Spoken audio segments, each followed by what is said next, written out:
Now that next show, what happens is the most unfortunate incident where Droz, some kind of botched move in the corner, and I to this day I don't really know why or what, I don't want to speak on it, but Darren Drozdov drops on his head and gets like paralyzed.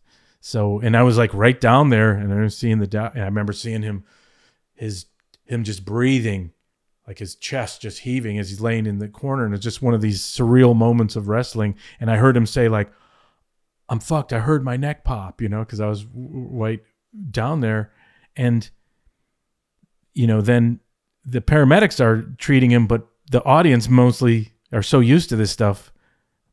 95% of them are like, "Oh, it's part of the show."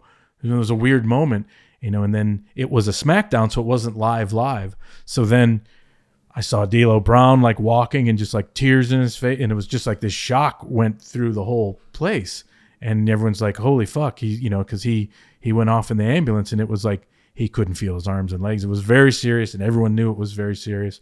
And then was this early in the taping, or was the taping pretty far along? No, it was I think about 3/4 of the way through. I think there was one match after, if I remember correctly. I'm not positive, but it was near the end.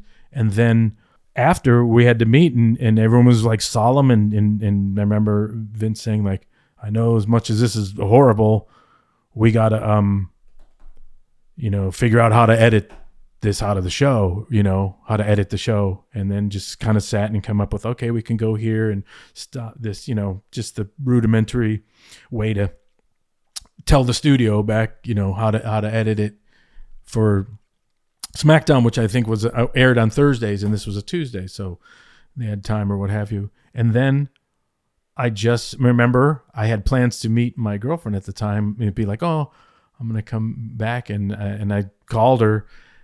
Well, this was earlier, and I said like, "Yeah, I think I'm one of the top people in professional wrestling," just like that. And then of course this event happened, and I remember just kind of like driving home, just like, wow, I feel I've worked for wrestling for a month in these last 2 days. And right, like you're shell shocked essentially. A little bit, and then it's like pre-GPS, and I'm driving back, and somehow I miss an exit because I'm like, I didn't have much familiarity with Long Island. Somehow I wind up on Staten Island about 4 a.m.